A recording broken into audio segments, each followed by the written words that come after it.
Bonjour à tous, bonsoir à ceux qui nous rejoignent, d'où que vous soyez. Dieu va vous faire du bien. Nous sommes ici dans un rendez-vous, mais du savoir.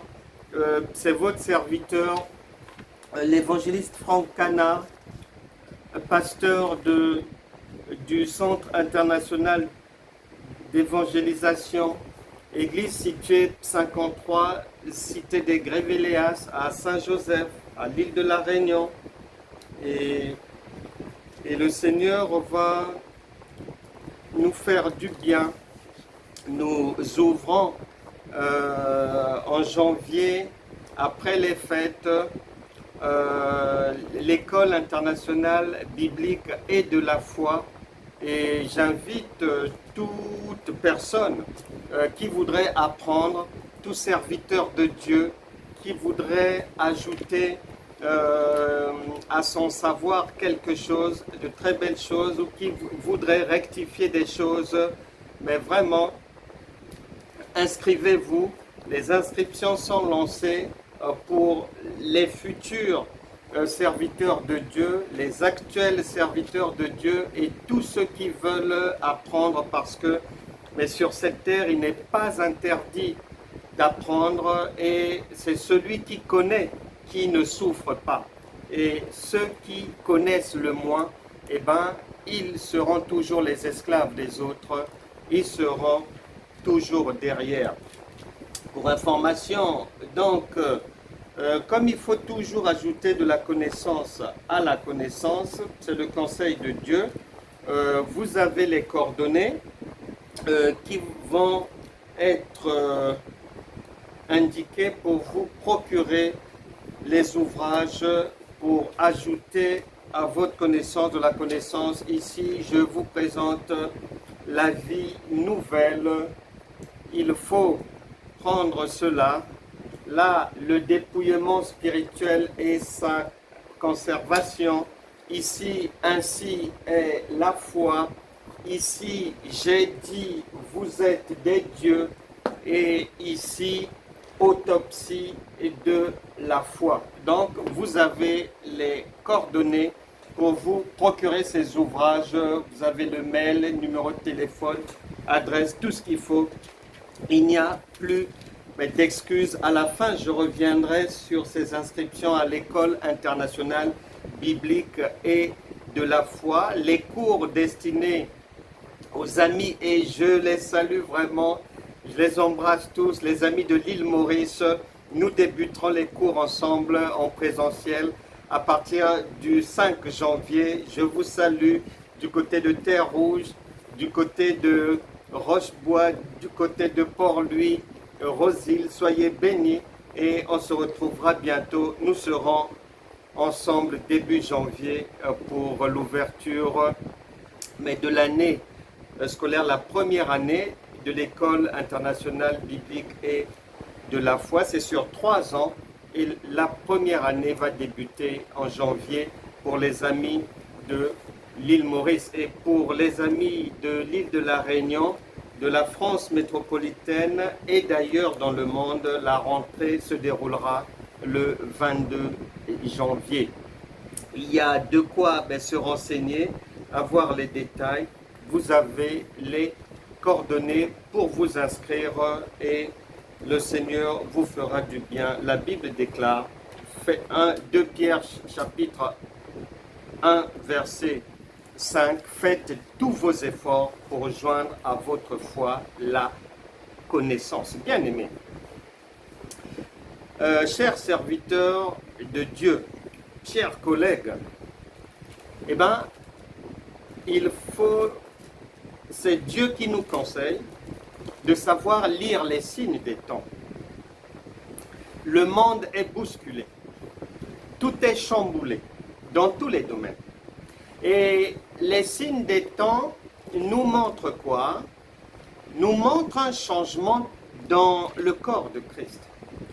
Mais quel changement? C'est-à-dire, le Seigneur Jésus a dit dans l'évangile de Matthieu que le boulevard est large pour recevoir les les égarés, pour recevoir la multitude de, entre griffes, chrétiens qui sont ignorants, aveuglés, endoctrinés, enténébrés, ne comprenant rien à rien. Et il faut faire attention, lorsque le Seigneur Jésus parle, lorsqu'il parle de son peuple, tout le monde est dans le sac. Serviteur, sous-serviteur de Dieu, servante, sœur du pasteur, sœur du protocole, berger, tout le monde. Donc le boulevard qui mène à la perdition, Jésus dit, est vaste. Nombreux prennent cette voie et étroite est la voie qui mène à lui. Et le Saint-Esprit, en 2 Thessaloniciens chapitre 2, versets 9 à 12, vient faire le rappel en disant que plusieurs, une multitude, sont complètement égarés. Il ne parle pas de païens, il parle des gens qui ont cru. Mais cependant, il dit qu'une multitude est égarée et par-dessus Dieu, tu liras. Il n'y a pas le diable, il n'y a pas les démons. Dieu lui-même les maudit de plus belle pour qu'ils continuent à croire aux mensonges. C'est la réalité que nous avons aujourd'hui. Tout est mélangé. Le blé et l'ivraie sont complètement mélangés. Maintenant, le Saint-Esprit, qui a dit en Ésaïe chapitre 8, verset 23, que les ténèbres ne régneront pas toujours, dans ces temps de la fin, je ne sais pas si tu l'as remarqué, est en train de susciter au Canada, en Afrique, à Bruxelles, en Bulgarie, à Moscou, en Afrique du Sud, au Nigeria, à Londres, partout, des gens qui vérifient maintenant ce que les hommes et femmes de Dieu disent dans leurs enseignements. Tout est maintenant vérifié. L'époque où le pasteur pouvait se lever là, raconter sa vie, ajouter des mensonges, inventer des choses, faire dire que ça vient de Dieu, que Dieu m'a dit, cette époque, et que tout le monde dise Amen, Amen, Amen, sois béni, c'est terminé.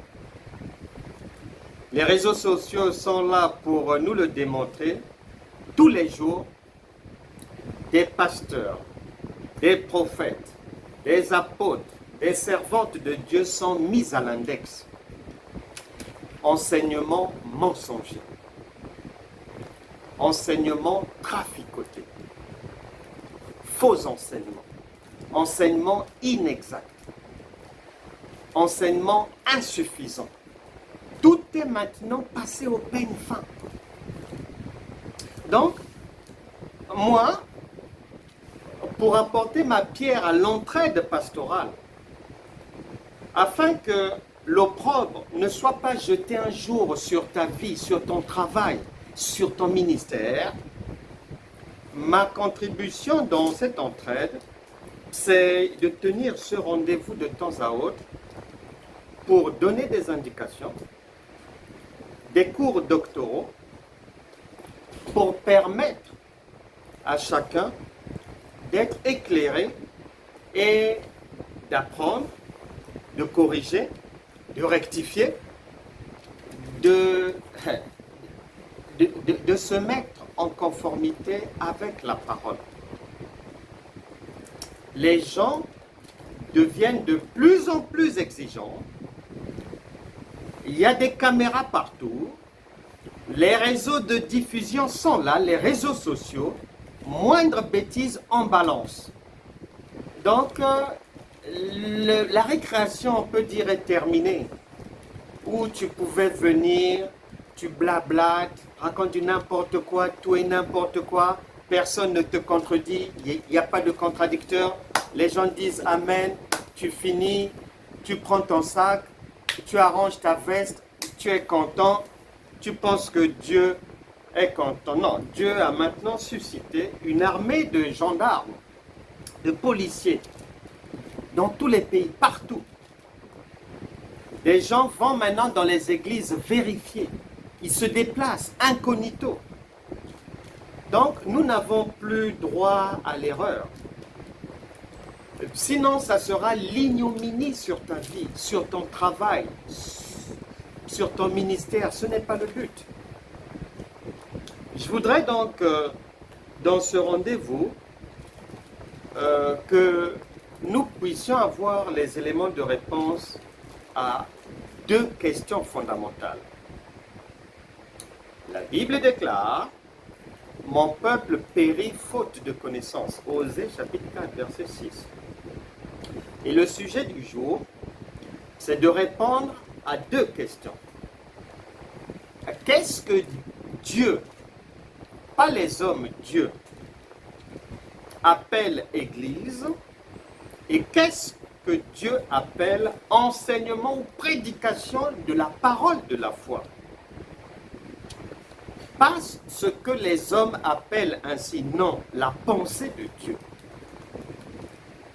Eh bien, avant d'entrer dans le vif du sujet, je vais introduire en disant ceci. Je vais introduire en disant ceci.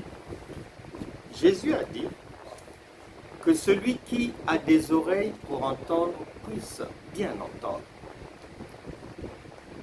Laisse d'abord ton stylo. Laisse la prise de notes. La foi vient de ce que l'on entend. Écoute d'abord bien et très bien. Ensuite, les sages disent que la répétition est la mère des sciences. Tu trouveras le moment après pour prendre des notes. Tu t'assois, tu réécoutes. On laisse ça sur les réseaux, c'est pour vous. À ce moment-là, tu prends ta Bible, prise de notes, tu réécoutes bien et tu prends des notes. Mais pour le moment, Jésus a dit, ne suis pas deux lièvres à la fois. Écoute d'abord, uniquement. Le reste, tu pourras réentendre, réécouter, même 1000 fois sans limite. C'est un conseil, d'amis. Parce que les chrétiens, ça ne marche pas souvent parce que la marche avec Dieu, elle est prise très à la légère. Très, très, très. Mais tant que ça sera à la légère, les vies aussi seront légères. Voilà. Les vies aussi seront légères. Ça ne marchera pas. Nous parlons de qu'appelle-t-on Église dans la pensée de Dieu et qu'est-ce que la prédication ou l'enseignement de la parole de foi.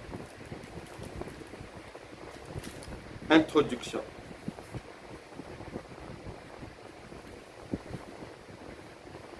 La fausseté, les faussetés. Ce que Dieu n'a pas dit a tellement pris de l'espace qu'il y a lieu très rapidement serviteurs, servantes de Dieu et futurs serviteurs et servantes de Dieu que nous tous, nous puissions avoir bien à l'esprit que nous sommes sauvés par grâce, par le Seigneur Jésus, au moyen de la parole de la foi. Le jeûne ne sauve pas quelqu'un. La prière ne sauve, c'est pas la foi. Chanter, adorer, louer, c'est pas la foi. Preuve. Actes des Apôtres, chapitre 10. Actes des Apôtres, chapitre 10. Actes des Apôtres, chapitre 10, verset 1. Il y avait à Césarée un homme nommé Corneille, centenier dans la cohorte dite italienne. Ouvre bien les oreilles. Verset 2. Cet homme était pieux. 1. Pieux. 2. Craignait Dieu. 3. Avec toute sa famille. Pas lui donc, toute la maison, crainte de Dieu. Il faisait beaucoup d'aumônes. 4. Faisait preuve de beaucoup de libéralité. Beaucoup d'aumônes au peuple. Et il priait continuellement. 5. Il priait continuellement. Tu liras à tête reposée tout le chapitre 10. Malgré cela, il n'était pas sauvé. Il ne pouvait pas avancer. Le Seigneur lui a dit, fais venir un apôtre qui s'appelle Simon-Pierre. Il te dira tout ce que tu dois savoir pour que tu sois sauvé. C'est-à-dire qu'il faut la prédication, l'enseignement de la parole de la foi. Le fait d'être pieux, le fait de craindre Dieu. Beaucoup de gens disent, moi je crains Dieu, j'ai la crainte de Dieu, si cela, c'est du vent.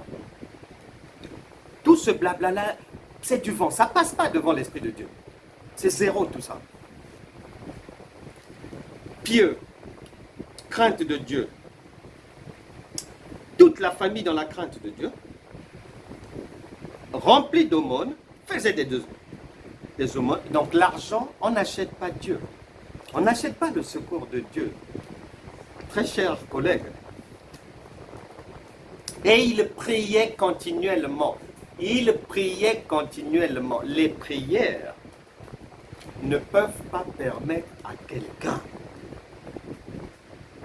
d'être agréable à Dieu, puisque même Hébreux chapitre 11 verset 6 te dit bien que sans la foi, nul ne peut être agréable à Dieu. On n'a pas dit sans la prière, on n'a pas dit sans le jeûne, on n'a pas dit sans le chant, on n'a pas dit sans la louange, on n'a pas dit sans l'adoration. Et puis, il faudrait qu'on puisse arrêter de croire que l'Esprit de Dieu est stupide. Pensons que non. Quand tu lis prière, que Dieu veut dire foi. Non, non, non, non, non. La foi, c'est la foi. Le jeûne, c'est le jeûne. La prière, c'est la prière. Mais le chant, c'est le chant. Mais Dieu dit, sans la foi, nul ne peut être agréable à Dieu. Donc, Corneille, malgré tout ce qu'il faisait, aux yeux de Dieu, comme il n'avait pas encore reçu l'enseignement de la parole de foi, ça ne passait pas. C'est ce que chacun doit bien retenir. C'est écrit noir sur blanc. Donc, tout le pataquès des inventions, les gens se réunissent pour prier du matin au soir, pensant que c'est bon. L'apôtre Jacques dit, Jacques chapitre 1, verset 22, mettez en pratique la parole de Dieu et ne vous bornez pas à l'écouter simplement en vous trompant vous-même par de faux raisonnements. Il y en a trop là. Donc nous devons savoir que pour comprendre ce que le Saint-Esprit entend par Église et puis par enseignement de la parole de foi, il faut d'abord savoir, pour être sauvé, quels sont les éléments, quel est l'élément fondamental? C'est l'enseignement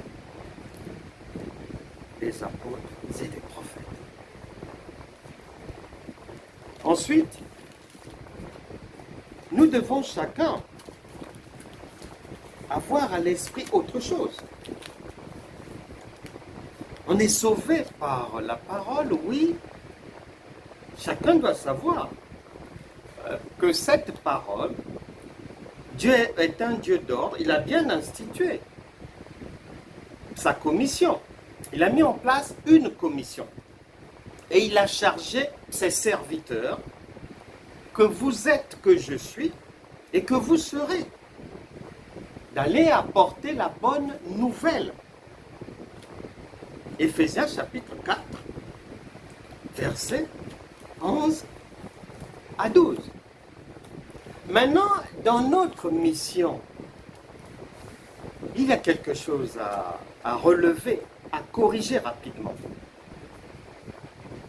L'ignorance, les inventions, les mauvaises interprétations, les pensées humaines ont distillé dans le corps de Christ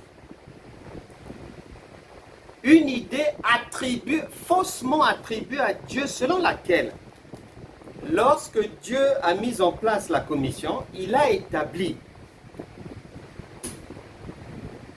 les uns. Toi, tu es un pasteur, tu fais l'œuvre pastorale. Toi, tu es prophète, tu passes ta vie à prophétiser. Toi, tu es apôtre, tu passes ta vie à être apôtre. Toi, tu es évangéliste, etc., etc. Mais bien aimé, la Bible déclare, l'Esprit de Dieu n'est pas lié. C'est l'ignorance qui met les premiers obstacles dans le travail d'un homme de Dieu ou d'une femme de Dieu lorsque elle qui est censée apporter la bonne nouvelle ignore ce qu'elle représente pour la personne qui l'envoie. En fait, un ministre de Dieu, un serviteur de Dieu, Dieu, dans la pensée de Dieu, tu liras l'apôtre Paul. Il est docteur, il est prophète, il évangélise. Notre maître, le Seigneur Jésus, tu liras dans la Bible, il est écrit tantôt il est apôtre, tantôt il opère comme prophète, c'est le juste pasteur, c'est un apôtre, c'est un docteur venu de Dieu. En fait, Éphésiens chapitre 4, verset 11. Dans la pensée de Dieu, ça n'a rien à voir avec ce qui se fait à travers la planète. Dans la pensée de Dieu, il est dit, il a fait aux uns comme apôtres, aux autres comme prophètes, comme évangélistes, comme pasteurs, comme docteurs. Ça veut dire quoi? Ça veut dire ceci.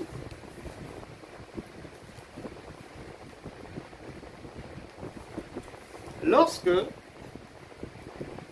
je vais entrer dans le vif du sujet, dans le corps de notre sujet, tu suivras attentivement.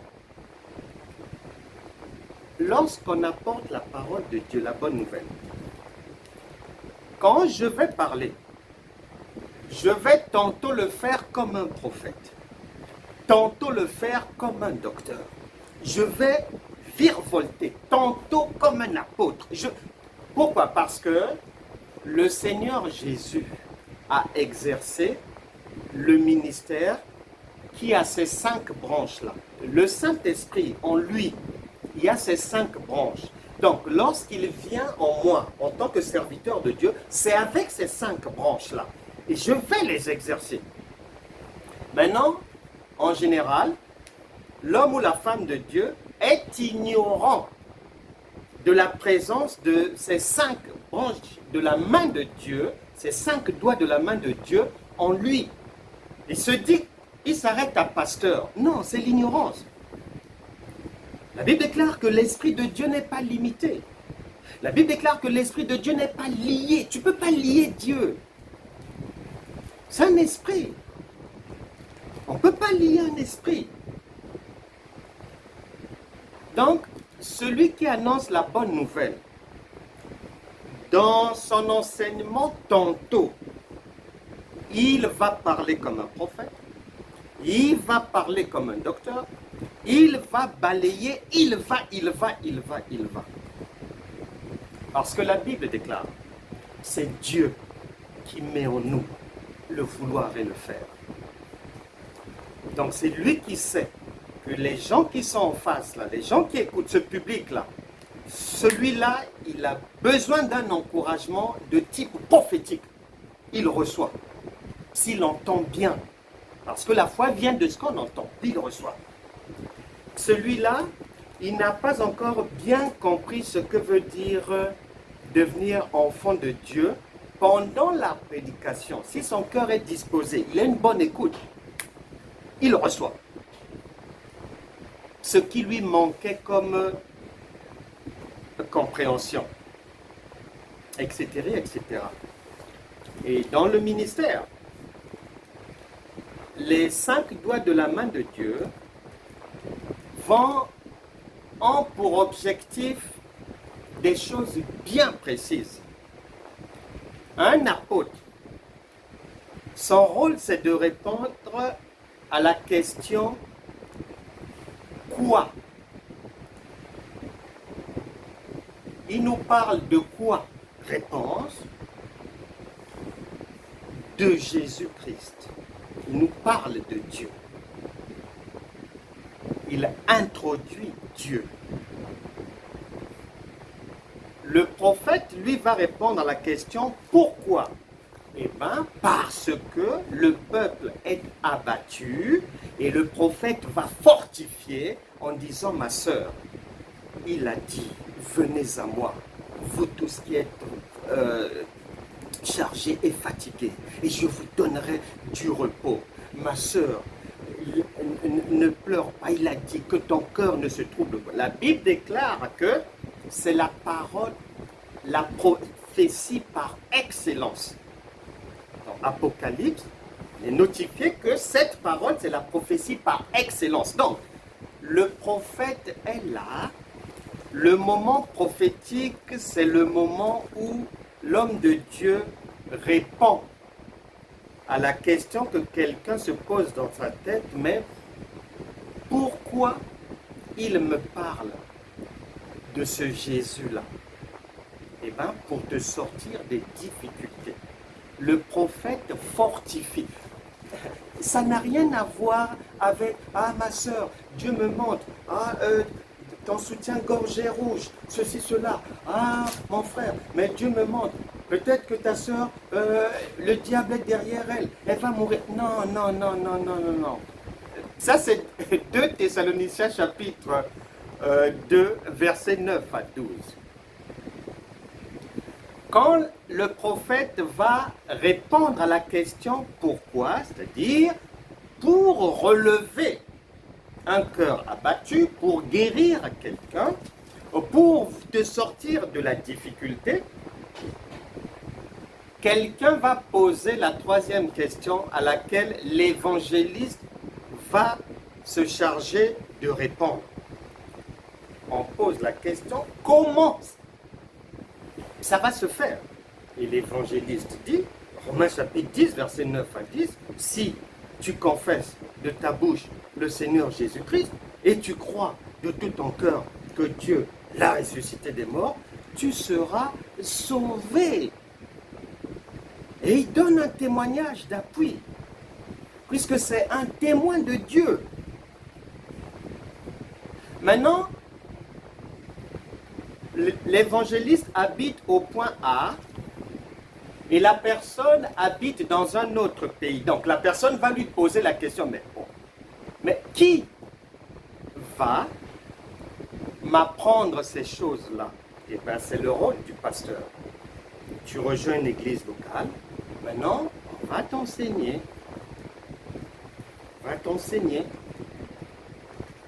à fuir le péché, à changer de vie, va t'enseigner.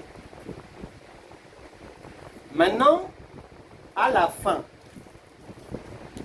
parce que n'oublie jamais, le roi Salomon dans Proverbes chapitre 16, il a dit que Dieu fait toutes choses pour un but. Même l'ordre d'Éphésiens chapitre 4 verset 11, tu vas venir voir que dans l'ordre que Dieu a donné, il est venu mettre le docteur à la fin. Pourquoi? Parce que le docteur vient répondre à la 5e question, c'est-à-dire si jamais on n'est pas sûr, on a des inquiétudes, est-ce que je suis sur la bonne voie? Est-ce que ce qu'il me dit, est-ce que je dois croire à ça ou pas? Comment? Le docteur va venir répondre à la question par quoi? Eh bien, réponse par l'ordre, c'est-à-dire, c'est lui, il va voir, il a la latitude de jeter un coup d'œil sur ce que les autres font et de confirmer cela à la lumière des Écritures. Il est chargé de remettre l'ordre, car Dieu est un Dieu d'ordre. Si un mensonge s'est introduit, le docteur sera là pour dire non, non, non, non, ça chez nous, ça n'existe pas. Il a inventé ça, il ne faut pas faire comme ça, il parle dans le vide, il n'y a pas de verset d'appui, c'est du blablabla. Et quand quelqu'un, c'est comme devant un tribunal, Monsieur A a son avocat, on litige contre Monsieur B, B aussi a son avocat. Maintenant, lorsqu'ils vont défendre la cause de leur client, plus tu vas avoir d'articles de la loi du côté de ton client et plus tu vas avoir gain de cause, le tribunal te donnera raison. Donc des fois, quelqu'un peut dire oui, j'ai dit ça sur la base de telle parole que Jacques a eu à dire, mais le docteur va dire c'est pas suffisant.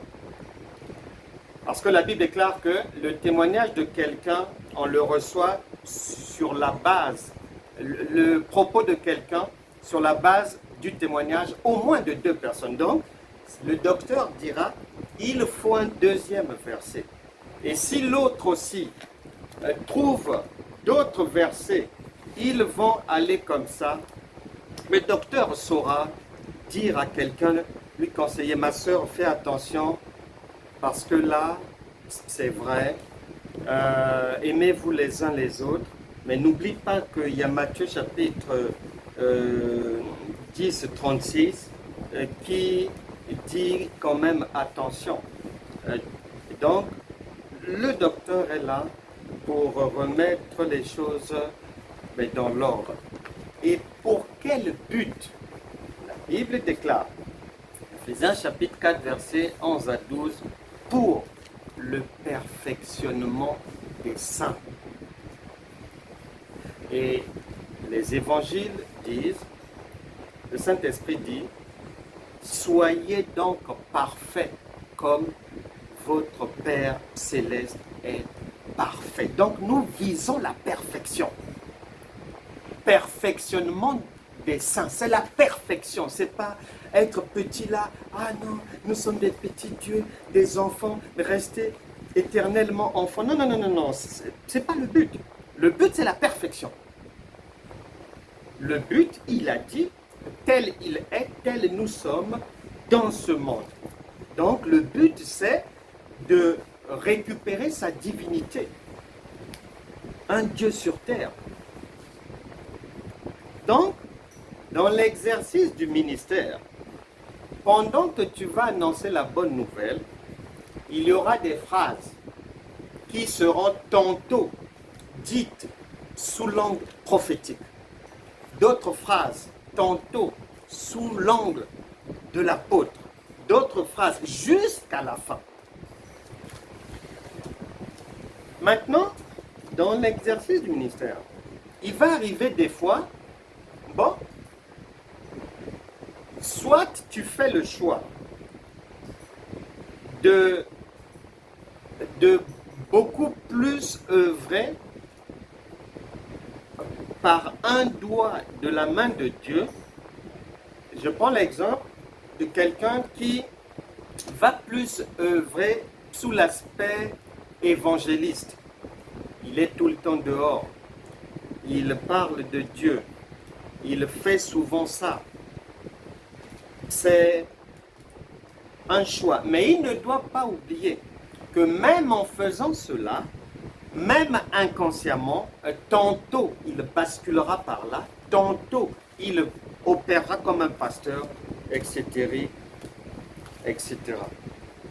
Enfin, c'est une réalité parce que il est dit que Dieu parle tantôt d'une manière, tantôt d'une autre. Et Romains chapitre 1, verset 20 dit que la sagesse de Dieu est infiniment variée. Donc Dieu varie, il change, il fait comme ceci, il rebascule comme ça, il vire.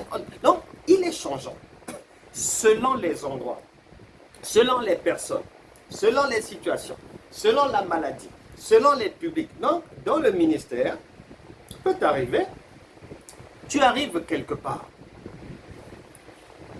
Tu exerces peut-être beaucoup plus l'œuvre pastorale. Ou tu es beaucoup plus évangéliste, on va dire. Tu arrives quelque part. Il y a des gens, ils connaissent déjà Dieu. Ils ont un certain niveau élevé de la connaissance des Écritures. Ils connaissent déjà Dieu. Et ils t'interpellent sur un sujet précis. Ils ont une compréhension différente. Et ils demandent ton avis. À ce moment-là, tu vas venir remettre de l'ordre comme un docteur sur la base des Écritures. Après avoir écouté les deux parties, tu remets de l'ordre là-dedans sur la base des Écritures. Donc, que chacun sache bien que cette histoire d'être serviteur, servante de Dieu appelle toujours à poursuivre, à rechercher la connaissance. Parce que la Bible déclare à celui qui a, on ajoutera. Et celui qui n'a pas, même les miettes qu'il a, on va chambouler ça. Tu liras dans Actes des Apôtres chapitre 18, versets 23 à 26. Un docteur de la loi, Apollos, versé dans les Écritures, un enseignant de la parole, respecté. Il s'est retrouvé quelque part. Un couple d'enseignants aussi, Aquilas et Priscille. La Bible déclare, quand ils l'ont écouté, ils se sont rendus compte, bien qu'il était enseignant de la parole, bien qu'il était docteur de la loi, en lui il y avait des insuffisances, des manquements. Et ils l'ont récupéré, et la Bible dit, ils lui ont enseigné plus exactement la parole de Dieu. Nous devons tous rechercher la connaissance. Parce que le Seigneur a dit dans Daniel chapitre 12 verset 4 que dans ces derniers temps, la connaissance augmentera. Augmentera. Elle est full, augmentera. Et cette connaissance-là, elle est donnée, elle est révélée pour aussi anéantir les faussetés. Parce que Ésaïe chapitre 8, verset 23 nous avait prévenu que les ténèbres ne régneront pas toujours. Quand tu entends ténèbres, ce n'est pas forcément le diable. Il y a mensonge dedans, il y a fausseté, il y a ce que Dieu n'a pas dit, il y a tradition des hommes, il y a coutume, il y a invention humaine. Tout ça là, c'est dedans. Ce sont les ténèbres. Le Seigneur avait dit que la connaissance supérieure va venir pour anéantir tout ça. Nous devons faire attention. Nous sommes maintenant surveillés. L'époque où on enseignait tout et n'importe quoi, c'est fini. Les gens surveillent maintenant. Les réseaux sociaux sont là. Nous sommes fliqués. Raison pour laquelle je t'encourage à t'inscrire que homme de Dieu, futur homme de Dieu. Il y a un programme d'enseignement confidentiel, discret pour les serviteurs de Dieu. Je t'encourage à t'inscrire. Parce que la connaissance, il faut maintenant l'avoir. Ce que les autres ont enseigné en 1980, en 1998, en 2000, là, 2024, 2025, tu viens avec cette connaissance-là, ça ne passera plus. Il faut des révélations fraîches. Il faut une connaissance venue du cœur de Dieu, une nouvelle révélation. Et la Bible déclare que Dieu, c'est l'apôtre Paul qui le dit, que Dieu lui a révélé. Il nous révèle maintenant ce qu'il n'avait pas révélé aux générations précédentes. Nous y sommes. Ce que nous devons maintenant enseigner, ce sont des révélations que les générations précédentes, Dieu ne leur avait pas donné ça. Maintenant, lorsque tout le monde enseigne ce qui est déjà enseigné depuis 1980, ça ne rime à rien. Parce que la Bible déclare qu'à chaque génération, Dieu donne une nouvelle révélation. Le travail que Moïse a fait, ce n'est pas le même travail qu'Abraham, ce n'est pas le même travail que David, ce n'est pas le même travail que Pierre, ni Salomon, ni Jephthé, ce n'est pas le même travail que Daniel. Le travail que Joseph a fait, ce n'est pas le même travail que la sœur Déborah. Le travail que Anne a fait, ce n'est pas le même travail que Samuel. Il n'y a que dans le siècle présent où tout le monde parle des mêmes choses, enseigne la même chose, mais ça, c'est pas Dieu. Dieu donne toujours une touche particulière à chaque envoyé de Dieu. C'est pour ça qu'il faut apprendre. N'aie pas honte. Nous tous, nous apprenons. Inscris-toi à l'école internationale biblique et de la foi. Pour les serviteurs, les cours seront confidentiels, en privé. Pour ne pas que tes brebis fuient ton église. Que ça a commencé, hein, les questions au pasteur. Mais pasteur, tu as dit ceci, mais je ne comprends pas. Tu as eu ça où? Est-ce qu'il y a un verset? Bon, un autre verset dit ceci. Tu dis quoi? Nous y sommes. Donc il faut éviter la disgrâce, la honte et l'opprobre.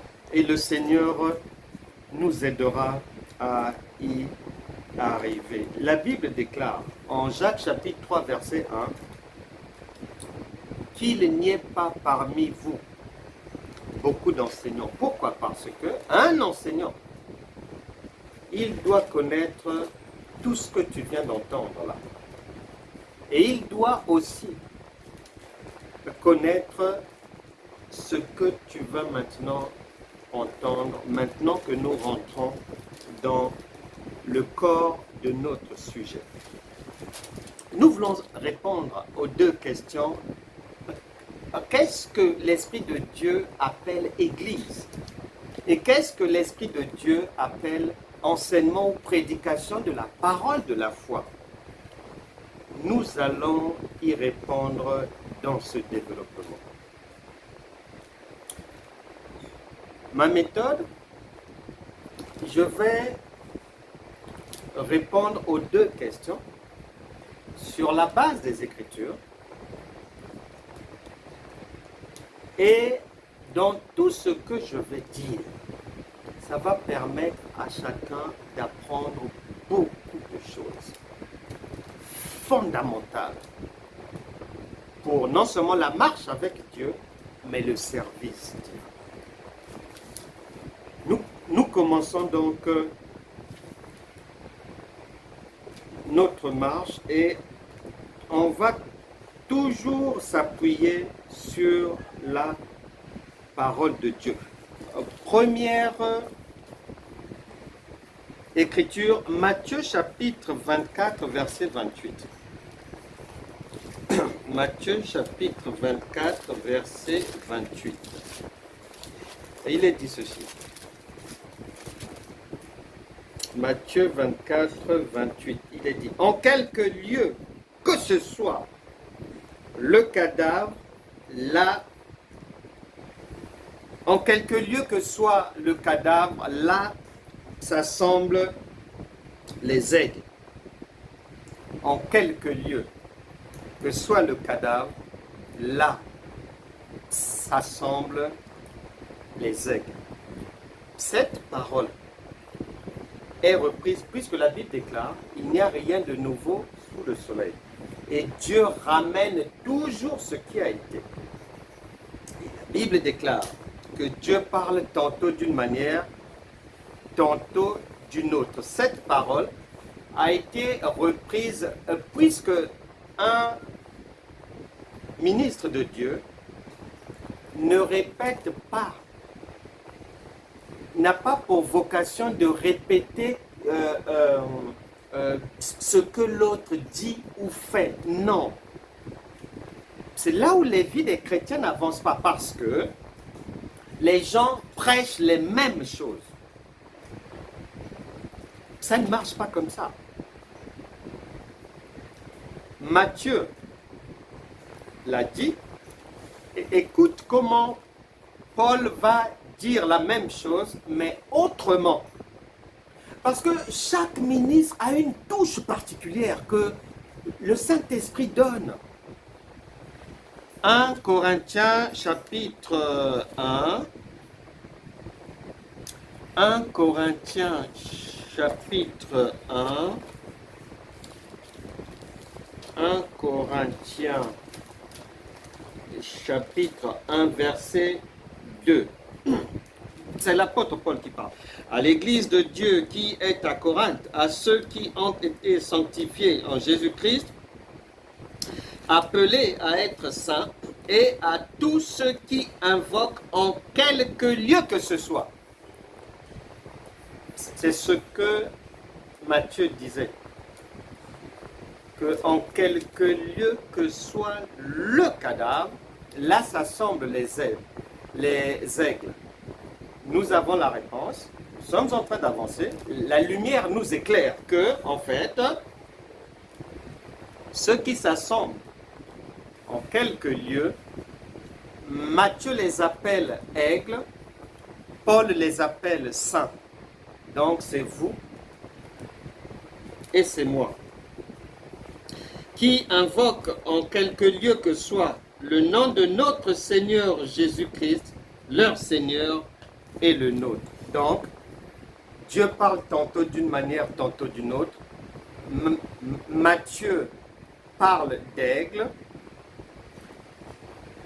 Paul parle de saint.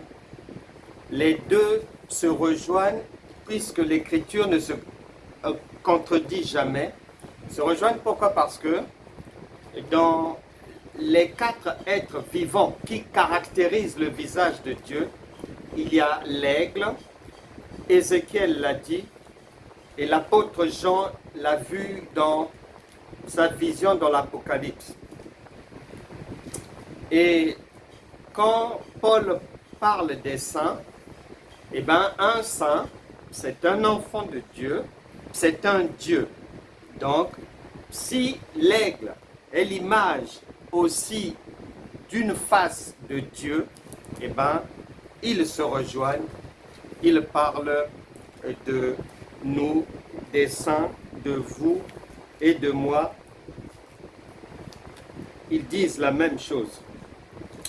Deuxième parole que nous allons prendre, Matthieu chapitre 13, verset 34. Matthieu chapitre 13, verset 34. Matthieu chapitre 13, verset 34. Il est dit ceci. Matthieu chapitre 13, verset 34. Il est dit, Matthieu chapitre 13, 12, 13, verset 34. Il est dit,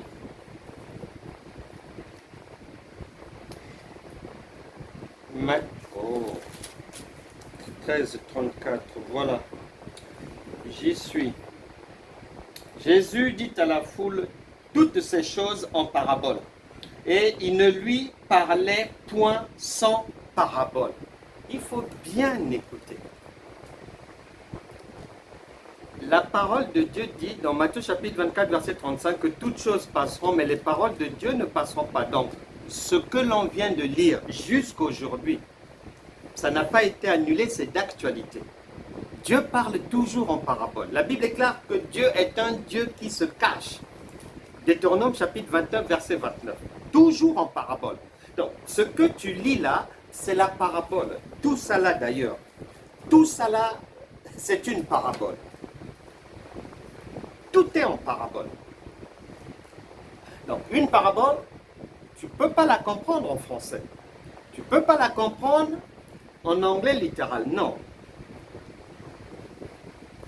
On dit, afin que s'accomplisse ce qui avait été annoncé par le prophète. J'ouvrirai ma bouche en parabole. Voilà, c'est répété encore. Dieu parle en parabole. Donc, quand quelqu'un prend la parabole et enseigne la parabole, la personne tape à côté. Elle tape à côté. Parce que la parabole, c'est la lettre. Or, la lettre tue. Il n'y a pas la vie dedans. Il est dit, je publierai des choses cachées. La parole de Dieu est cachée. C'est un mystère. Depuis la création du monde, je publierai des choses cachées. Verset 36. Alors il renvoya la foule et entra dans la maison.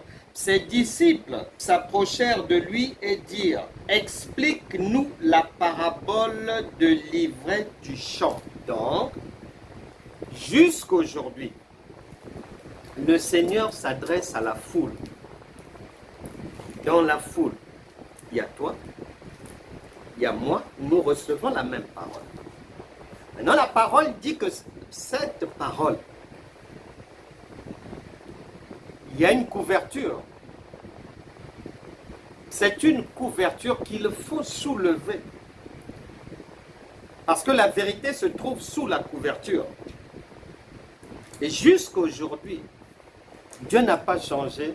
La Bible déclare en Hébreux chapitre 13, verset 8, Jésus-Christ est le même hier, aujourd'hui, éternellement. Il parle toujours en parabole. Maintenant, regarde. En Jean chapitre 8, verset 43. Jean chapitre 8, verset 43. Il va venir dire maintenant ceci. Pourquoi ne comprenez-vous pas mon langage? C'est-à-dire que ce qu'il a dit auparavant en Matthieu, il vient dire la même chose autrement dans Jean, confirmant que son langage est voilé. Et il faut donc qu'il y ait quelqu'un qui enlève le voile. Et le ministre de Dieu est chargé d'enlever le voile. À la question de savoir, mais pourquoi Dieu parle en parabole? Pourquoi il se cache? Eh bien, il le fait pour confirmer sa parole. Parce que s'il l'a déjà dit en Deutéronome chapitre 29, verset 29. Il doit venir confirmer après. Il le confirme en Ésaïe chapitre 45, verset 15.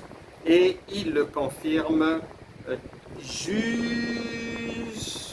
la fin de la prophétie par excellence. Les aigles, donc, nous avons compris que ce sont les saints. Et ils s'assemblent, on te dit que les saints s'assemblent autour d'un cadavre pour le manger. On s'assemble autour d'un cadavre pour le manger. Donc, les enfants de Dieu sont destinés à s'assembler, à se retrouver obligatoirement autour d'un cadavre. Et ce cadavre-là, Jean chapitre 6, verset 53, le Saint-Esprit te révèle que ne cherche pas midi à 14 heures, ce cadavre s'appelle Jésus. Jean chapitre 6, verset 53. Jésus leur dit, en vérité, je vous le dis, si vous ne mangez la chair du Fils de l'homme, et si vous ne buvez son sang, vous n'avez point la vie en vous-même. Voilà. Donc, les aigles, les saints, se rassemblent toujours, toute réunion d'une église.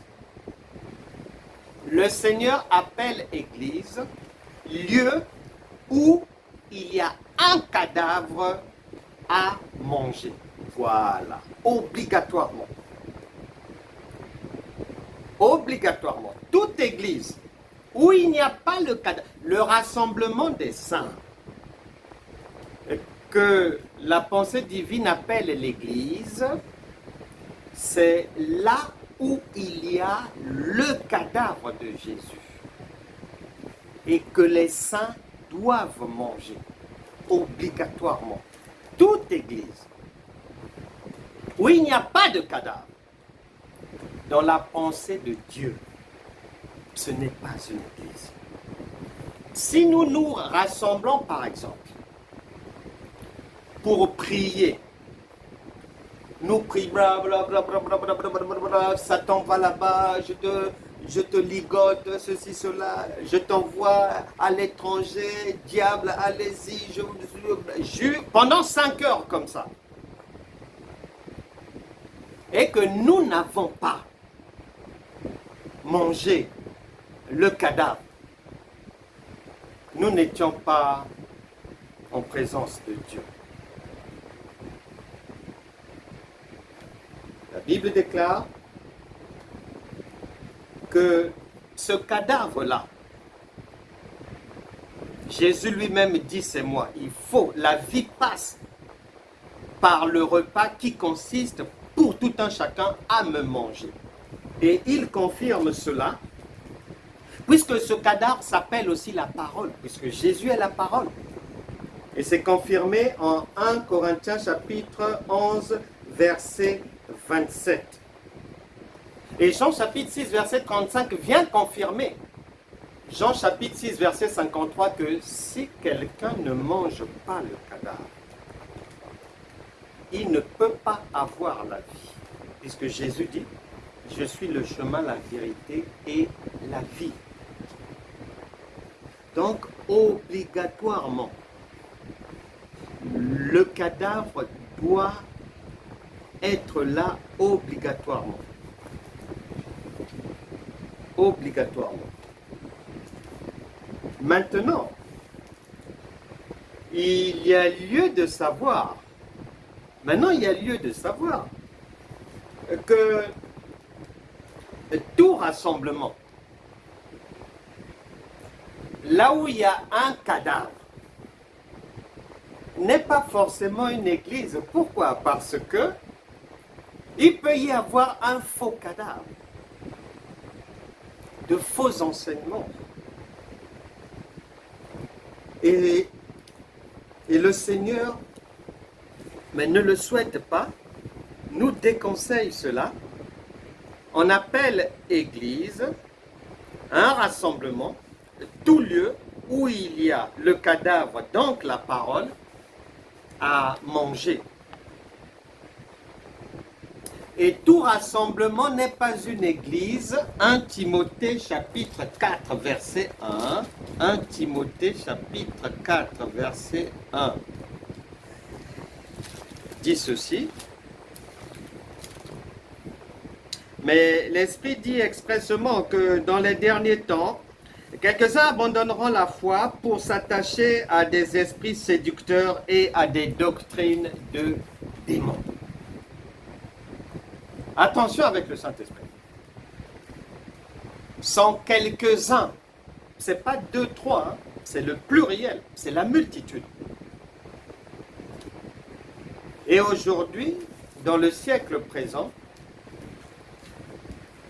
c'est ce qui est courant. Il y a plus de livrets que du bon grain. Tout cadavre n'est pas le bon cadavre. Il faut faire attention.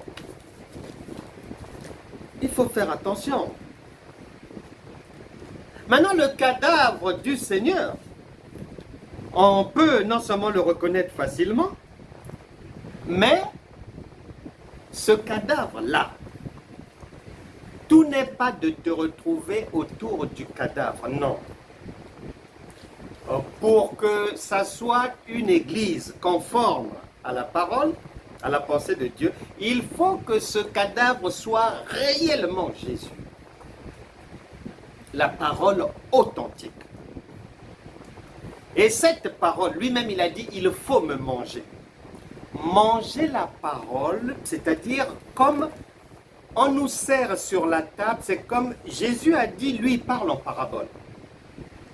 Donc, il nous donne à manger en parabole. Donc, les choses, les éléments sont sur la table. Le fait que je puisse avoir un verre d'eau et un gâteau, les éléments du repas sur la table, ne veut pas dire que j'ai mangé. Ce n'est pas suffisant. Les éléments sont là. Oui, le cadavre est là. Les éléments sont là.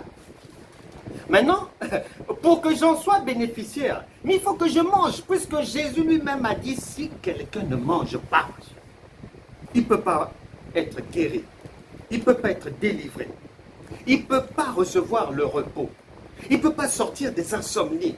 Il ne peut pas sortir de la vie sans dessus-dessous, des divorces à répétition, du célibat chronique. Il ne peut pas. Il doit manger ma chair. Et la parole déclare,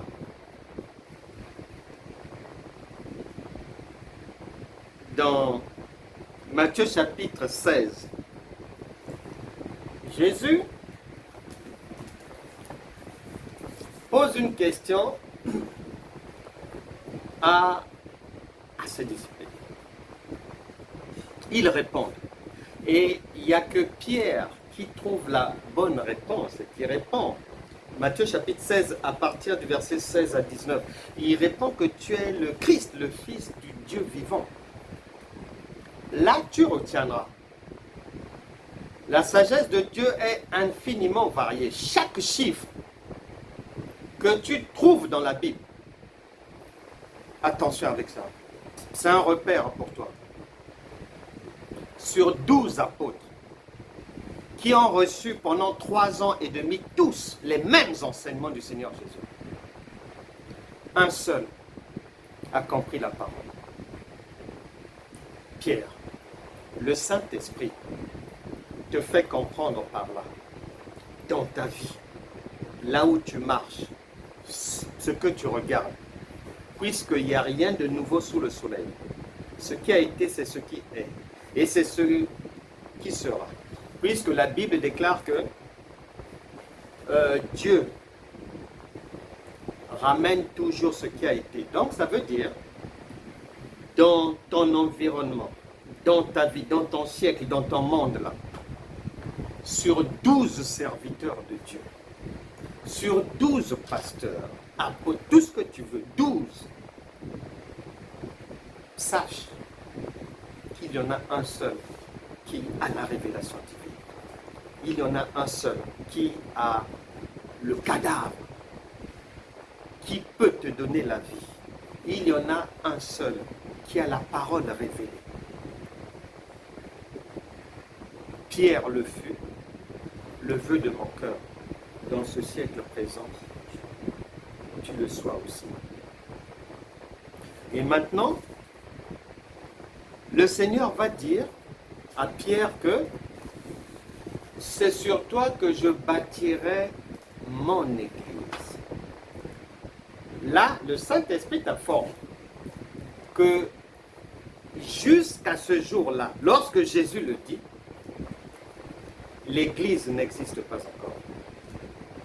Il dit, je bâtirai. Pourquoi l'Église n'était pas encore bâtie? Ben, c'est très simple. Parce qu'il n'y avait pas encore le cadavre. Parce que le cadavre, c'est lui. Le bon cadavre, c'est lui. Pourquoi est-ce qu'il faut attendre son cadavre? C'est parce que en lui, son sang, c'est son esprit.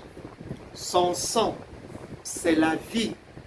Son sang, c'est l'interprétation de la parole que le Saint-Esprit donne. Il fallait, pour que l'Église, une Église existe dans la pensée de Dieu, il appelle Église là où il y a le bon cadavre, la bonne parole, Jésus. Mais ce Jésus-là, pour le manger, manger veut dire recevoir la révélation. C'est si tu as la parole seulement, c'est comme les éléments sur la table. Le cadavre est là. Mais tant que tu ne le manges pas, tu ne peux pas avoir la vie. Or, l'action de manger, c'est recevoir l'explication de ce que Jésus dit. C'est recevoir l'interprétation de la parole. Et ça, manger. Et ça, manger, c'est comme un médicament. Quand il y a un, ça ne va pas. Quand tu vas prendre le médicament, c'est suffisant. Il va aller partout dans le corps pour te soigner. La parole de Dieu, elle fonctionne ainsi. Il faut la parole, donc le cadavre, mais pas n'importe quel cadavre. Il faut un cadavre frais, avec du sang, c'est-à-dire l'esprit. Parce que c'est là où il y a l'interprétation, c'est là où il y a la vie. Et l'action de manger, ce que j'ai mangé va aller fortifier mon corps. Le médicament va aller résoudre les problèmes du corps et me fortifier, me redonner la vie. C'est de ça qu'il s'agit. Tu retiens donc que il faut donc savoir que ce que les hommes appellent Église dans la pensée de Dieu, ce n'est pas forcément une Église. Dans la pensée de Dieu, l'Église, Jésus avait prévu que ça soit obligatoirement là où il y a son corps, son cadavre.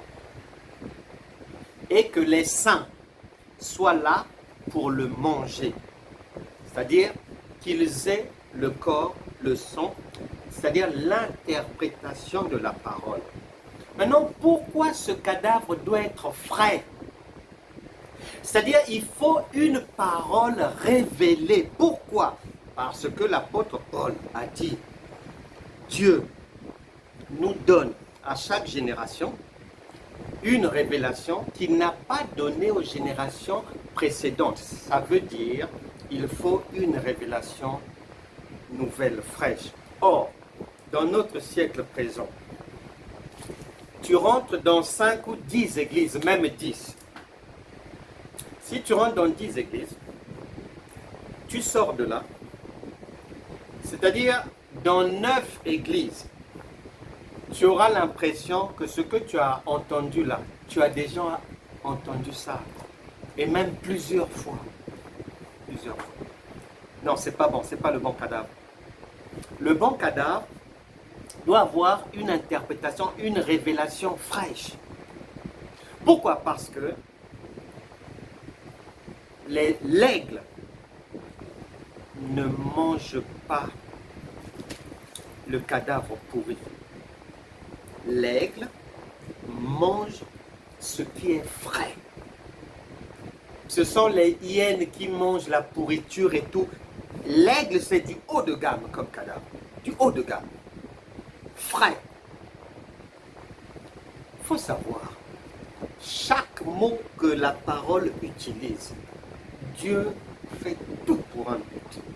Et il nous dit, la nature elle-même ne vous enseigne-t-elle pas? Observe l'aigle. C'est un rapace haut de gamme. Il ne mange que la viande fraîche. Donc, tu sauras qu'une église dans la pensée de Dieu, il faut un cadavre, c'est-à-dire Jésus. Il faut des aigles, les saints. Il faut que ce cadavre-là, ce Jésus-là, ce soit un cadavre frais, c'est-à-dire la vraie parole, pas des faussetés, pas des inventions, pas des rajouts, pas des prophéties de folie, non. Il faut que ce soit la parole authentique. Authentique. La Bible déclare en Ésaïe chapitre 12, la Bible déclare ceci, Ésaïe chapitre 8, Ésaïe chapitre 8, verset, Ésaïe chapitre 8, verset 12. N'appelez pas conjuration tout ce que ce peuple appelle conjuration, c'est-à-dire, Job chapitre 33, verset 14. Dieu parle cependant tantôt d'une manière, tantôt d'une autre. Mais l'homme n'y prend point garde. Isaïe chapitre 8, verset 12 est en train de te faire savoir. N'appelle pas église tout ce que les hommes appellent église. Voilà. Tout ce que les hommes appellent église. Quand bien même on parle de Jésus, quand bien même on va jeûner, prier, quand bien même on va chasser le diable, tu as le repère maintenant de ce que le Saint-Esprit, dans sa pensée, considère comme étant une église. Tu as les éléments, non pour le savoir. Ensuite, donc à partir de là, tu vas bien comprendre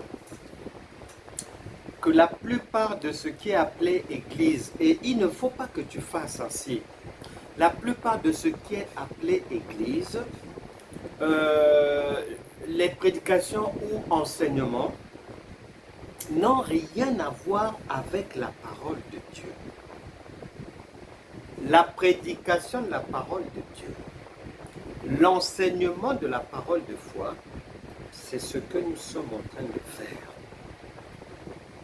Maintenant, quand tu entends une prédicatrice, un prédicateur, et je te déconseille de le faire. Oui, ma soeur, si tu veux que ton mari t'aime toujours, avant d'aller au lit, fais-toi propre. Oui, il faut conserver vos mariages, ceci, cela.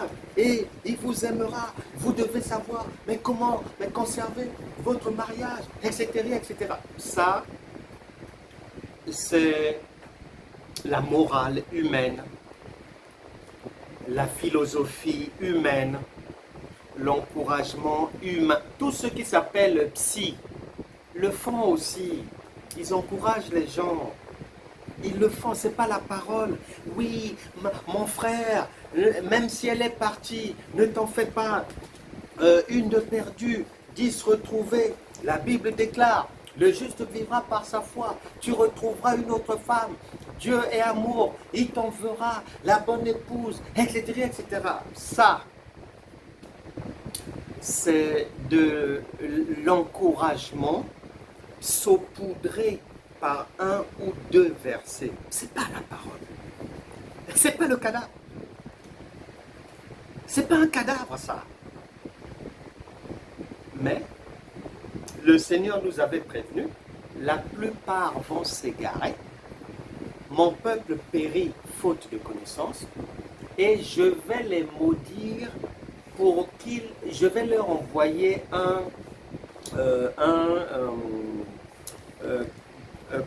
comment il appelle ça 2 Thessaloniciens chapitre 2, le Seigneur lui-même il parle bien de ces choses. Il dit, 2 Thessaloniciens chapitre 2, un esprit d'égarement. Je vais leur envoyer un esprit d'égarement pour qu'ils continuent à croire au mensonge. Il est dit, l'apparition de cet impie se fera par la puissance de Satan avec toutes sortes de miracles, de signes et de prodiges mensongers. Et avec toutes les séductions de l'iniquité pour ceux qui périssent parce qu'ils n'ont pas reçu l'amour de la vérité pour être sauvés. Aussi, Dieu leur envoie une puissance d'égarement pour qu'ils croient au mensonge. Voilà. Lorsque tu nous rejoins dans le royaume de Dieu, chère servante de Dieu, chers serviteurs, chers collègues, Jésus a dit, quand un aveugle conduit un aveugle, ils vont tomber dans le ravin. Quand tu nous rejoins, et que tu ne sois pas à même de discerner la parole de la falsification, de la fausseté, c'est grave. Mais ce n'est pas la peine. Tu es dans le ravin. Plusieurs sont là, faisant beaucoup de bruit qui n'a rien à voir avec l'enseignement de la parole de foi. C'est pour ça que tu verras ces gens-là qui sont dans ces cercles chrétiens-là, qui chassent les démons matin, midi, soir, qui jeûnent, qui font des programmes de 40 jours de jeûne, de 50 jours, 60 jours, de ceci, cela. Chaque mois, ils refont les mêmes choses. Les démons qu'ils chassent, il faut les rechasser encore. Le sorcier qu'on avait lié, il faut le relier encore. Chaque mois, année après année, des veilles de prière, des marathons de prière comme ça. Ils souffrent comme ça. Parce qu'ils sont dans l'égarement. Matthieu chapitre 11, verset 28. Venez à moi, vous tous qui êtes fatigués et chargés, et je vous donnerai du repos. C'est fini. C'est fini. Tu constateras que ces gens-là, des fois, la personne est malade. Prière, prière, prière, prière, chasser les démons, prière, elle guérit. 6 mois après, elle retombe encore malade. Des fois, c'est un homme de Dieu ou une femme de Dieu prise en flagrant délit d'impudicité, d'adultère, un frère, une sœur, etc., etc. Pourquoi? Parce que ce n'est pas le Saint-Esprit qui est là. Ce n'est pas le Saint-Esprit. Nulle part dans la Bible. Jésus et les apôtres n'ont secouru quelqu'un et que la personne soit revenue 1 mois, 2 mois après ou ceci, cela. Ça n'existe pas. Attention à la fausseté. Nous vivons dans un monde où, et dans le corps de Christ aussi, le faux a pris la couleur du vrai. Et on fait passer le vrai pour le faux. Attention. Quand les gens se réunissent pour prier de 13h à 18h, sache que le cadavre n'est pas là. Sache que le cadavre n'est pas là. C'est pour ça que les gens qui font ça prient dans le vide. Il y a toujours la souffrance. Il y a toujours des problèmes. Leur vie ne s'améliore pas. Ça ne change jamais. Ils sont toujours malmenés par les démons. Pourquoi? Ils sont dans la fausseté. Ils sont dans la loi. Ils ne sont pas. Il n'y a pas de cadavre. Ce qu'ils mangent là, jeûne, prière, jeûne d'Esther, jeûne de Daniel, offrande de ceci, offrande de ça là, semence de ceci, tout ça là, c'est pas le cadavre.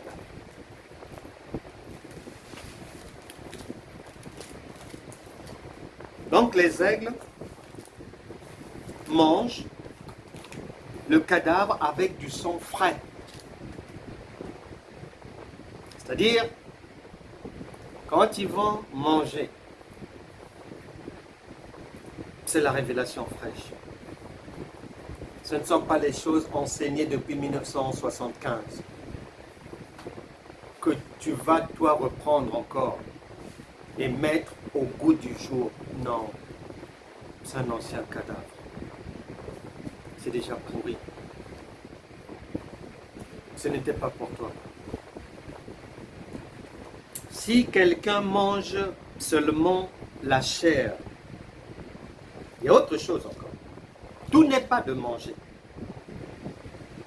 On a dit, si tu manges seulement la chair, le cadavre aussi peut être là, un bon cadavre. Ça peut être la bonne parole, Jésus est là. Maintenant, si tu manges seulement la chair et qu'il n'y a pas le sang, non, ce n'est pas bon. Il faut les deux. Il faut la parole et son interprétation. Comme nous sommes en train de le faire. Comme nous sommes en train de le faire. La Bible déclare qu'au commencement, l'Esprit du Seigneur se mouvait au-dessus des autres. Nous sommes en train de nous mouvoir, d'aller d'une parole à une autre, en vérifiant les Écritures. Comparons. On ne veut pas se tromper.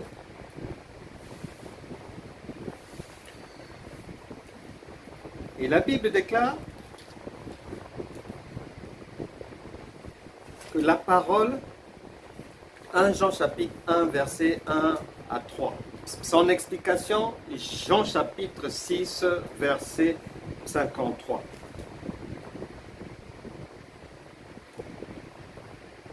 La Bible déclare dans Actes des Apôtres, chapitre 8, verset 30, l'eunuque éthiopien est en train de lire la parole. Et l'évangéliste Philippe vient à sa rencontre. Le Seigneur l'a envoyé. De la même manière que le Seigneur a envoyé Pierre aller apporter la parole de vie, c'est-à-dire le cadavre, et le manger chez Corneille, de la même manière, il a envoyé l'évangéliste Philippe faire la même chose chez l'eunuque éthiopien. Actes des Apôtres, chapitre 8, verset 30. Dieu ne change pas.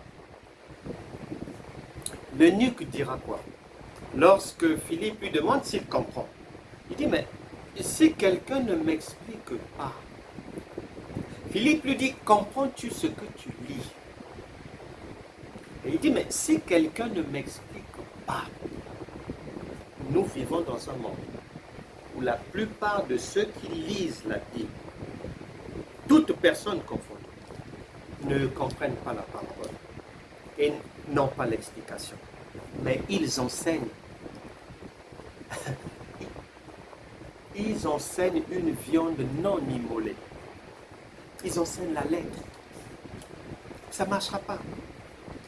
La lettre ne peut pas donner la vie au peuple. C'est pas vrai. Même si tu forces. Même si tu forces. Maintenant, regarde, nous allons vers la fin.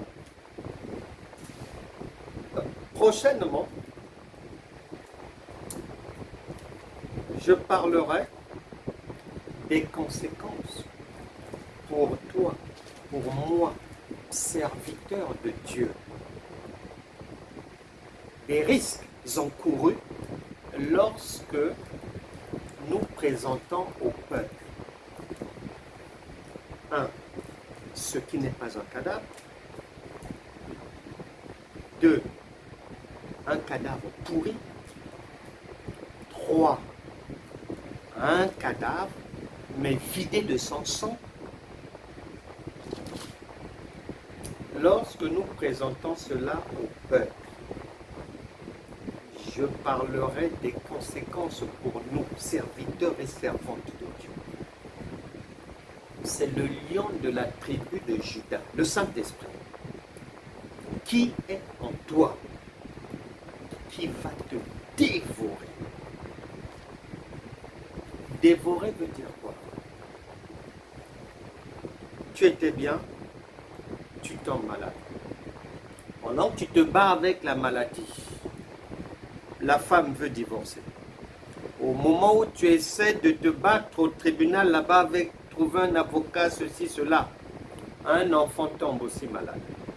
Pendant que tu es en train de chercher à résoudre ça, la voiture tombe en panne. Pendant que tu te bats dans toute cette mer agitée, le garagiste t'escroque.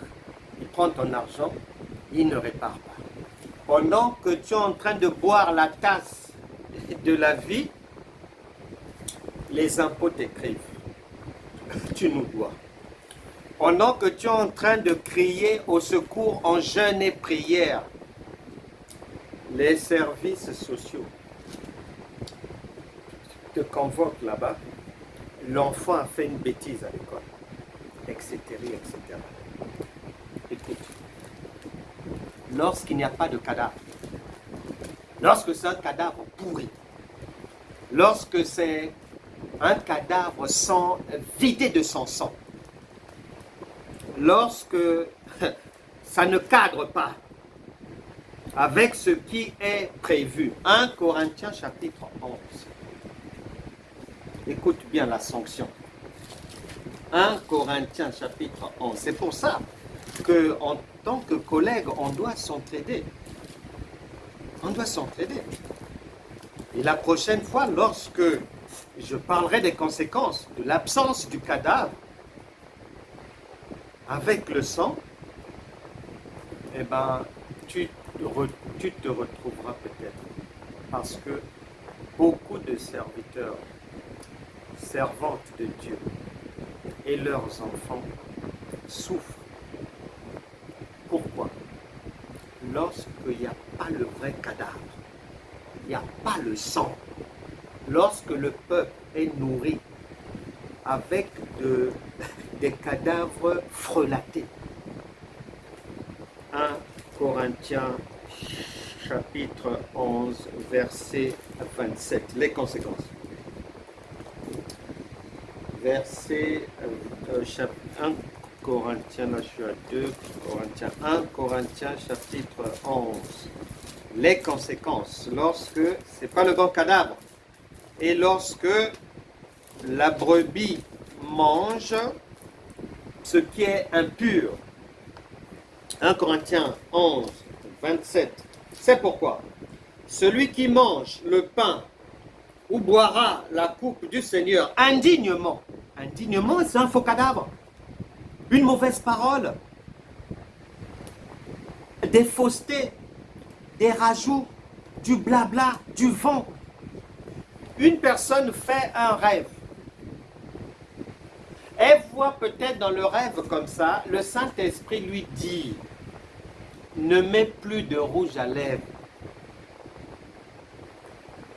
Elle sort de son songe, arrive à l'église. Mes sœurs, le Seigneur m'a parlé. Les rouges à lèvres, toutes celles qui mettent ça, c'est en enfer, etc. Non, non, non, non, non, non. Toi-même, peut-être que tu avais l'esprit de séduction. Et le Saint-Esprit est venu te donner un conseil personnel. Ça n'a rien à voir avec les autres. C'est quelque chose de personnel. Tu prends ça, tu en fais une doctrine. Regarde les conséquences. Et les pantalons, c'est pareil. Quelqu'un, peut-être qu'elle met des pantalons très serrés, et le Saint-Esprit vient la reprendre en songe. Comme les gens ne comprennent pas, mon peuple périt faute de connaissances, elle se lève, elle en fait une doctrine. Toutes celles qui portent les pantalons, direction les flammes de feu. Le Seigneur m'a dit, c'est seulement les robes, longues robes, jupes pudiques, etc., etc. Écoute bien les conséquences de cet égarement-là. C'est pourquoi celui qui mangera le pain ou boira la coupe du Seigneur indignement sera coupable envers le corps et le sang du Seigneur. Et bien sûr, c'est un faux cadavre. Que chacun donc s'éprouve soi-même et ainsi qu'il mange du pain et boive de la coupe. Car celui qui mange et boit sans discerner, tu ne sais pas reconnaître un vrai cadavre d'un faux. C'est grave. Et tu avales ça. Mais tu vas être malade. Car celui qui mange et boit sans discerner le corps du Seigneur mange et boit un jugement contre lui-même. On n'a pas dit Satan. Hein. On n'a pas dit le diable. Celui qui se trompe de cadavre, de rassemblement, il se retrouve là où chez Dieu ce n'est pas une église. Mais tu appelles ça église, tu rentres là-bas. Tu suis les enseignements. Il n'y a pas de cadavre. Il y a une photocopie de cadavre. Il n'y a pas de sang.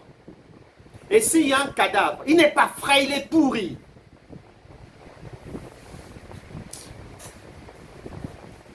C'est pour cela qu'il y a parmi vous beaucoup d'infirmes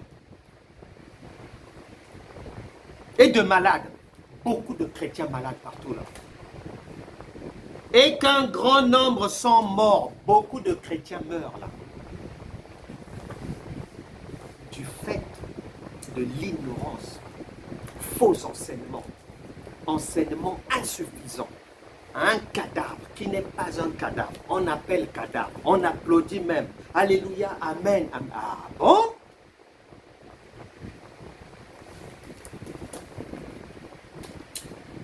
Il faut que le cadavre à manger soit frais. Mais, et nous finissons par là pour aujourd'hui, il y a autre chose encore. Le repas du Seigneur, attention, je le dis toujours aux gens, le royaume de Dieu, c'est un domaine surnaturel. Ça n'a rien à voir avec les idées des hommes, faire ceci, les coutumes, les traditions. Ah, il faut taper des mains, et ici je frissonne comme ça, donc le Saint-Esprit est là. Mais c'est de la folie ça. C'est un royaume surnaturel. Écoute bien. Tu resuivras l'enseignement, les conditionnalités divines pour qu'il y ait une église dans la pensée de Dieu et pour que la nourriture qui est donnée soit authentiquement la parole de foi. Il faut ce cadavre-là. C'est un cadavre surnaturel. C'est-à-dire c'est un cadavre étrange. Chez nous les hommes, on appelle cadavre quelque chose qui a perdu la vie, qui n'a plus le souffle de vie, qui ne respire plus. Mais ça, c'est chez les hommes ici. Nous, nous sommes étrangers et voyageurs sur cette terre. Hébreux chapitre 11, verset 13 à 16. Nous venons de l'éternité. Et chez nous, dans l'éternité, le cadavre n'existe pas. Preuve. Et notre vie dans l'éternité, nous l'avons transportée ici. C'est comme la navette spatiale lorsqu'elle part dans un environnement non humain. Elle transporte tout ce dont les astronautes ont besoin. Quand tu vas dans l'environnement des requins, des baleines, sur un bateau, tu transportes la vie terrestre là-bas, sur les paquebots. Mais nous, en tant qu'enfants de Dieu, c'est pareil. La Bible déclare que tu es l'égal de Dieu, tu es Dieu. La Bible déclare que tel il est, tel tu es dans ce monde. La Bible déclare que vous êtes des dieux, psaume 82, verset 6.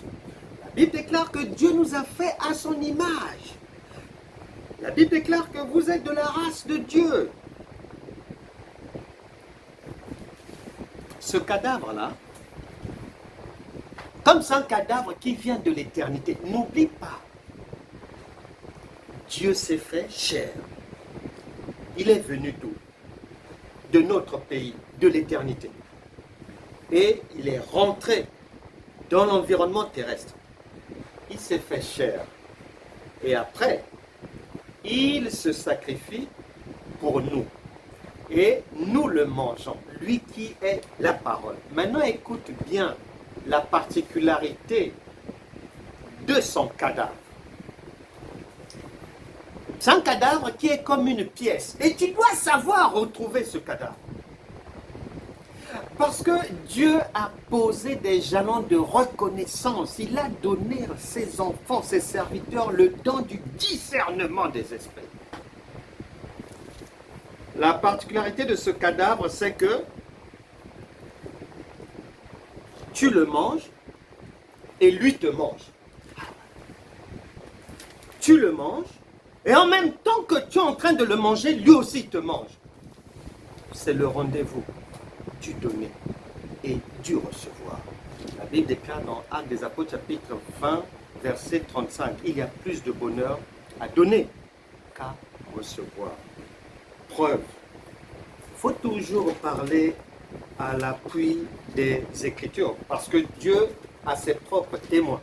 Les Jean, les Jacques, les Paul, tout ce monde-là. Donc, nous n'avons rien à inventer. Quand je dis que ce cadavre-là, nous le mangeons frais, Jean chapitre 6, Jean chapitre 6, Jean chapitre 6, verset 53. Il est dit ceci. Jésus leur dit en vérité, je vous le dis, si vous ne mangez la chair du Fils de l'homme et si vous ne buvez son sang, vous n'avez point la vie en vous-même. Donc, nous devons manger le cadavre. Il y a le corps et c'est frais, il y a du sang frais. Il y a le sang qui est l'esprit, l'interprétation. Maintenant, la particularité, je disais, de ce cadavre, c'est que tu le manges et lui aussi te mange. Nous avons vu, nous le mangeons. Maintenant, il nous mange. Preuve, Évangile de Jean, chapitre 4, verset 34. Jésus leur dit, ma nourriture est de faire la volonté de celui qui m'a envoyé et d'accomplir son œuvre. Ma nourriture. Lui est le cadavre. Il est sa parole. Il est la parole. Le cadavre que nous, les aigles, nous dévorons. Frais. Sont frais. L'interprétation. Au même moment, lui aussi nous mange. Et il confirme cela. Évangile de Jean, chapitre 15, c'est confirmé en Jean chapitre 15, verset 7.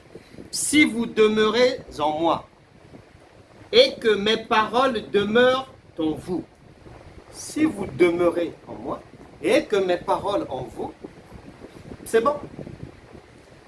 Raison pour laquelle Hébreux chapitre 12, verset 2 précise. Ayez les regards, c'est-à-dire sur le cadavre. Ne mets pas tes regards ailleurs, ça ne sert à rien.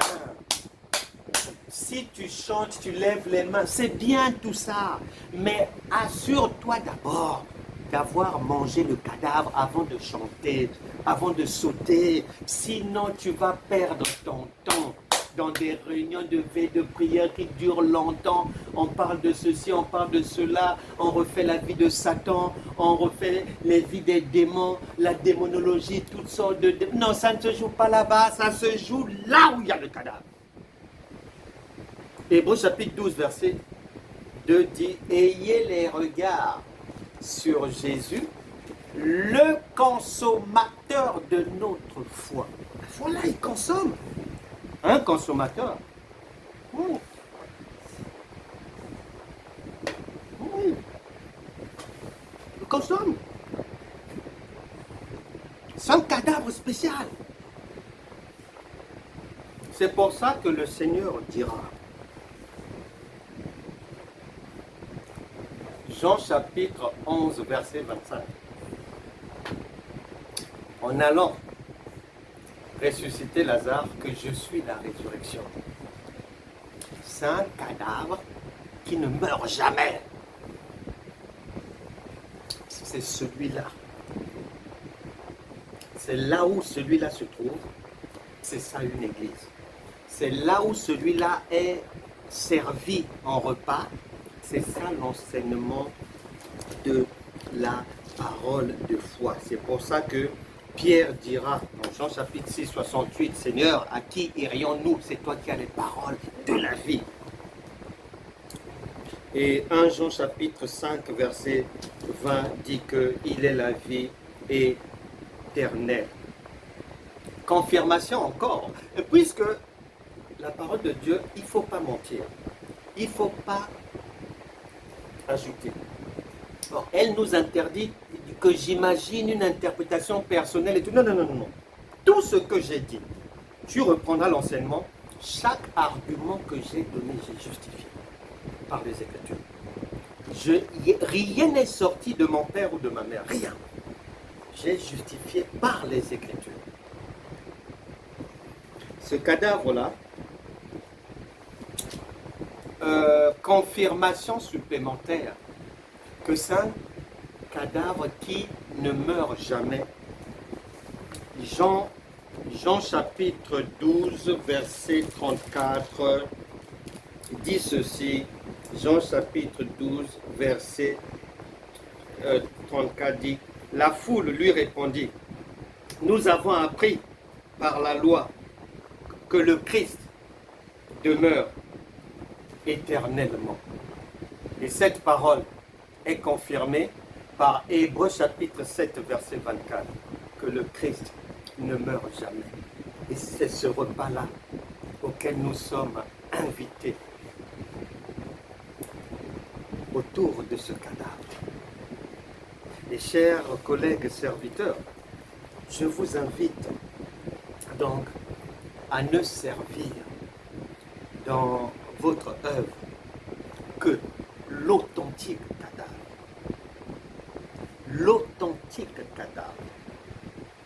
De ne ni aller à droite, ni à gauche. Même si quelqu'un dehors réunit même 2 millions de personnes, si tu discernes et que tu vois que là, il n'y a pas de cadavre, ou que le cadavre est pourri, ou que il est vidé de son sang déjà, il n'y a rien, il n'y a pas l'interprétation de la parole, eh bien, enlève tes pieds de là, tu risques non seulement de perdre ton temps, mais d'être dévoré dans ta vie par le lion de la tribu de Juda, parce que ça se paye à cash. 1 Corinthiens chapitre 11, versets 27 à 30. Nous reviendrons prochainement sur les conséquences du cadavre non autorisé servi au peuple, les conséquences dans sa propre vie d'abord, dans sa maison, et puis dans les vies de ceux qui mangent les cadavres pourris. Nous reviendrons là-dessus prochainement.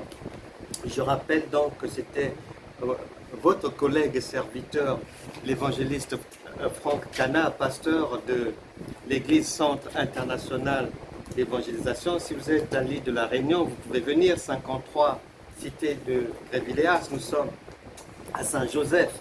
Et j'ai présenté au début des ouvrages dont je suis l'auteur, puisque l'apôtre Pierre en 2 Pierre chapitre 1 verset 5 nous dit à la foi, il dit faites tous vos efforts pour joindre à votre foi la connaissance.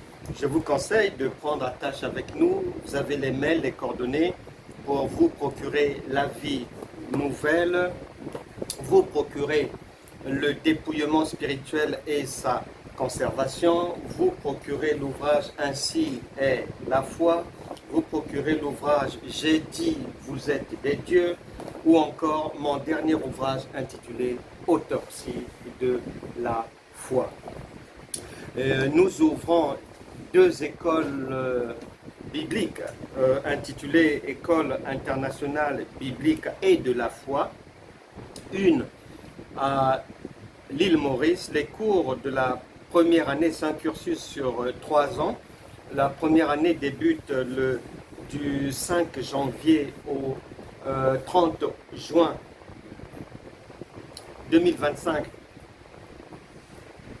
en présentiel pour la plupart du temps, et pour l'île de la Réunion, la France métropole et ailleurs dans le monde, les cours débuteront en présentiel et à distance à partir du 22 juin, du 22 janvier jusqu'au 30 juin. Moi-même, je dispenserai ces cours avec des devoirs, avec tout ce qu'il faut, 3 ans, avec diplôme à la clé, et je prierai pour envoyer les méritants dans le ministère pour accomplir l'œuvre de Dieu après l'obtention de leur diplôme.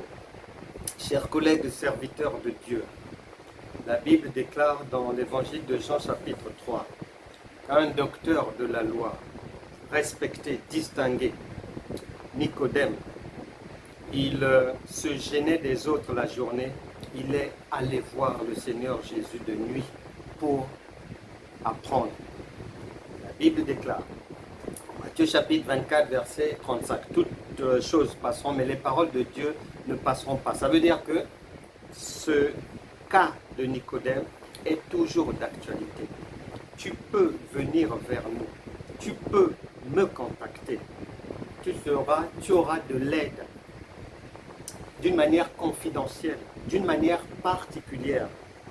J'ai prévu un programme spécifique pour les serviteurs et servantes de Dieu, pour les futurs aussi. Un autre programme.